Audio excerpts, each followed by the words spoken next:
It's springtime in southern British Columbia. For Stillwater anglers, this is one of the most exciting times of year.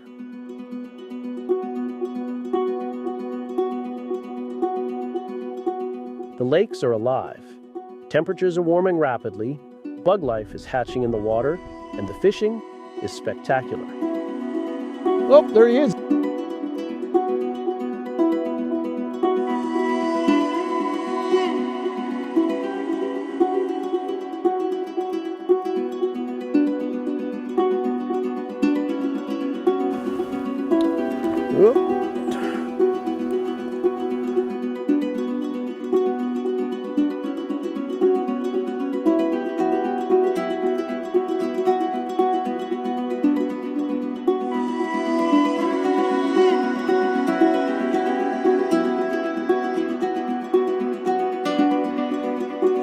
The interior lakes of British Columbia spring to life every year around this time.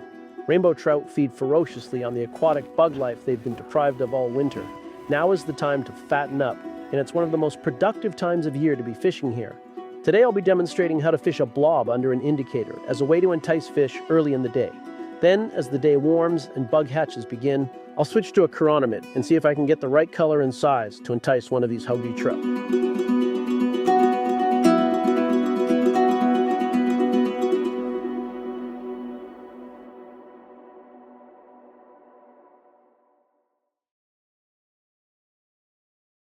There we go, fish on. That didn't take long.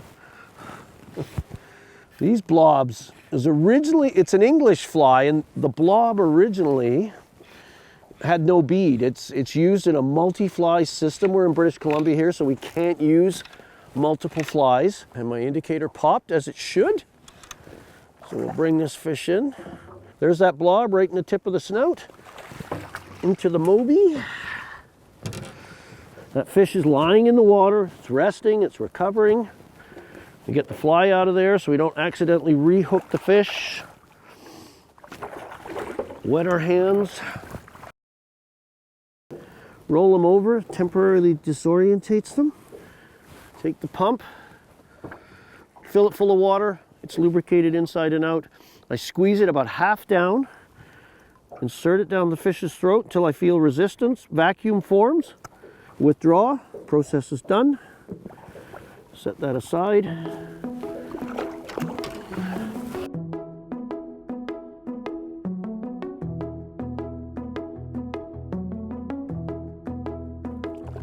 There he goes.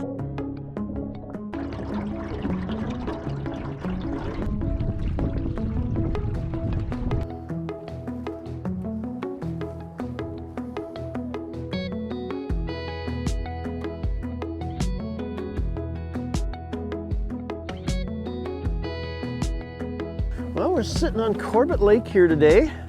Just finished a week-long school with Brian Chan. Brian and I do schools here every year, spring and fall. Perfect place to do schools. We've got accommodation. Ann Thompson, the manager here, is a first-class chef, just wonderful food. And of course, we've got this lake, crystal clear, full of willing trout, and we can fish a variety of different methods here. We're sitting on the edge of a drop-off. This lake has some classic drop-offs. We're anchored in 6-7 feet here. It's literally 20 feet out there. So these fish love to cruise these edges. I love drop-offs. If I could say anything about fishing a lake, fish drop-offs, whether they're the edge of a shoal or a point, money place to find fish. We tend to fish beadhead blobs under indicators to suggest a cluster of zooplankton, and they're brightly colored to match the zooplankton rather, but they also have an element of attraction too. So it's a great way to get a fish. We could do some careful use of a throat pump, see what they're really focused on, and adjust our presentation from there. So just fishing a 10-foot 6-weight, 5s or 6-weights are standard stuff for Stillwaters. Get that out, pull off some line. About 2 feet of tippet to the fly. Little barrel swivel for some weight. We got a little bit of wind here today. Thin level leader. These are indicator style or nymphing leaders. We've got a quick release indicator because we're going to be fishing down deep. This will release and allow us to land fish without the indicator jamming at the rod tip. We've got some bobber stoppers set up on the leader. This allows us to mark where our indicator is positioned, so when it releases we can easily reset it. And yeah, it's a pretty simple system. The most important part is making sure from your indicator all the way down to your fly, including the tippet section, is level, because when you set for a set depth, it's going to hang vertically. If you use a standard tapered leader, you know, your 9-12 foot leader, those leaders are made for dry fly fishing and fishing in rivers and streams. So about 50% of that leader is butt section. So you have a leader with differing thicknesses along its length, and it doesn't sink at the same rate. So when you're fishing at a set depth, you could set for that depth, but not actually reach it. So what we've got here, we're going to put a little hot orange blob on, tungsten bead. The Daphne in this lake are a pinky orange coloration. The tungsten bead allows this fly to hang straight down and maintain tight connection, because the one thing with blobs, if you don't fish them with bead heads and just hang them, the materials, the fritz we tie them out of, is quite buoyant. So you lose connection with your fly, and the fish, unfortunately, if you're not quick on the set, can take it deeply down their throat, and you end up having to cut the fly off, and that's not good. So I've just attached this. This is a head turner bead on this here. So on a small hook, this is about a number 10, and if I cinch the clinch knot tight to the hook and cock it back, it will hang more or less horizontal.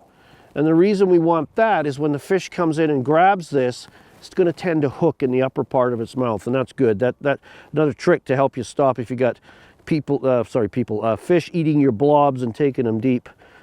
This is a great way to stop it, because it just doesn't seem to happen anymore when I do this. So now I got to set the depth. So on the gunnels of my boat here, they're a little faded, but I have made little black marks in all the seating positions that are 1 foot apart. So if I want to go to 12 feet, there's 2, 10, 12. I'll engage the leader at the indicator, push it together. It's getting a little beat. And my bobber stop is tucked in there, so when this pops and I fight the fish, I've got this bobber stop marker here. Take my peg, slide the indicator back up to where that bobber stop is, re-engage it, and I know I'm exactly the depth I was prior to catching that fish, so I can put it back out there and catch fish again. Because the most important thing in lake fishing for me, or at least one of the critical things, is, from a presentation perspective, is depth. You got to find the depth the fish are feeding at, and you put your flies there, there's a good chance they're going to eat it. With indicators, you don't need to make a long cast. My general rule is, the deeper I'm fishing under the indicator, the closer I keep it, because some of the takes, particularly when you're fishing small flies like chironomid pupa, is they can take that fly very softly, and if you're too far away from your indicator because you cast it too far, you can't see that subtle take, or even if you can, there's always a delay in striking and you could miss fish. So keep it close. If you're fishing on a shallow shoal 4 feet down, yeah, you got to spread it out a little bit so the fish don't get spooked. So we're just going to let it sit there. That little wind-induced chop is bouncing that fly up and down, making it look alive. And after a while, if I get bored, I can give it a long strip or a little bit of a hand twist retrieve and twiddle it back and basically just cover the water from where the fly landed and settled back to where I'm going to recast it. So there we go. All the places I've gone in North America, if I'm fishing off a drop-off, because even though it's 20 feet down, that doesn't mean your fish are going to be 20 feet down. There's not always a lot of oxygen down there for them. Oh, the indicator popped again. It's good to see it's working. Oop.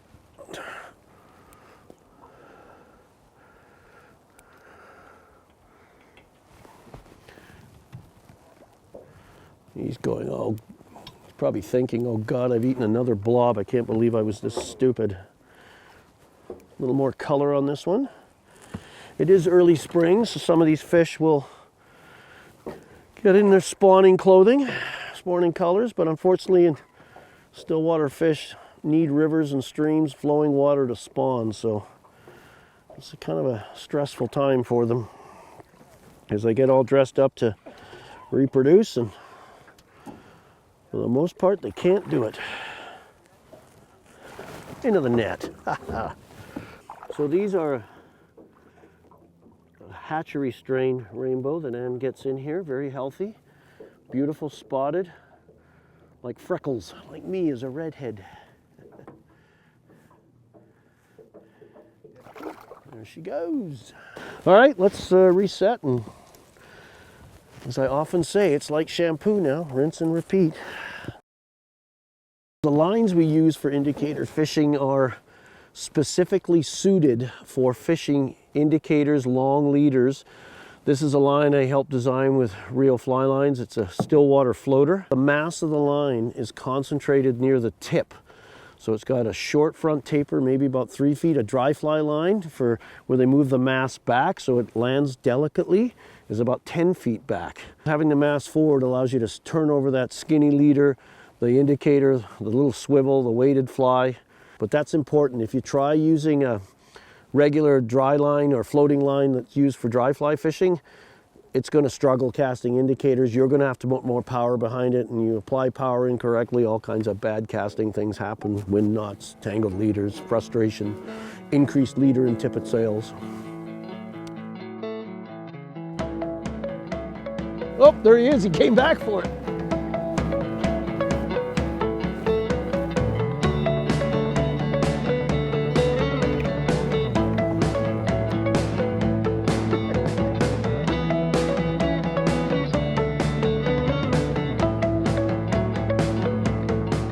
Oh, you're drinking? See, you're breathing. Whoops! I think we proved the blobs are working. So one of the things you want to do in this situation, you got a method, you got fish that want to play. You know, if you've got a technique or a fly style that you've never used much before, this is the time to pull it out and give it a whirl, because you know the fish are in the mood. So it gives you confidence in the method. So the next time you're out, maybe things aren't as good as they are today, you can pull that method out, give it a try, and have some confidence that it works. And that might be the key to unlocking that puzzle for the day. So I think what I'm going to do next, once I get this fish in, and I'm probably going to give it a pump just to see, because as the day wears on, your hatches are going to start, and we may get some chironomid activity. So chironomids don't hatch one day a week. Once that season starts, once that water temperature hits about 50 degrees, they're going to start hatching. So gorgeous little fish.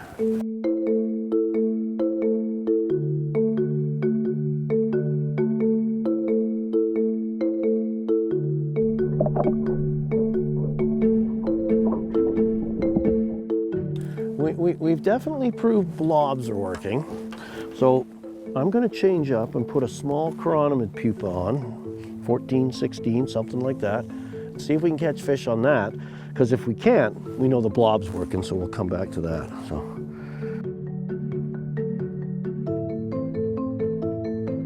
they'll eat a chironomid.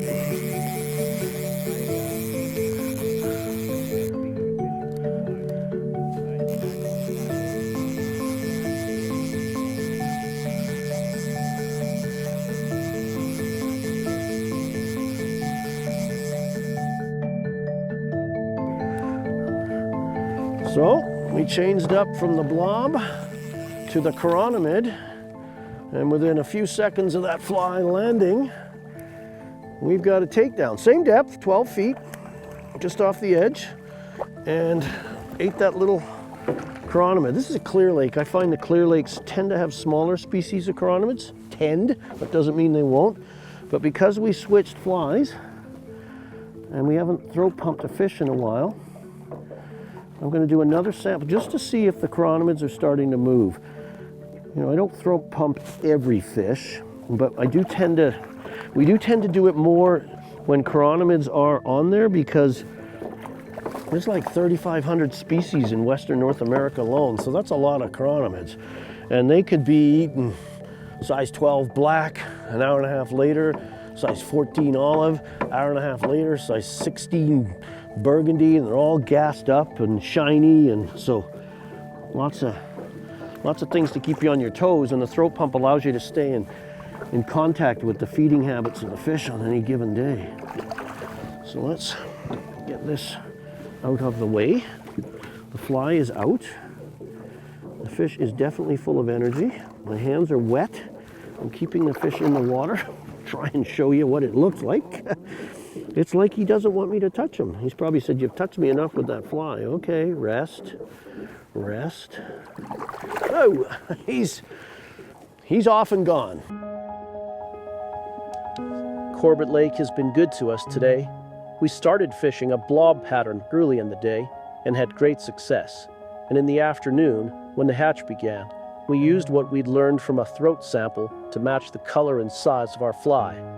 Changing our strategy to adapt to changing conditions is going to help us catch more fish in the long run.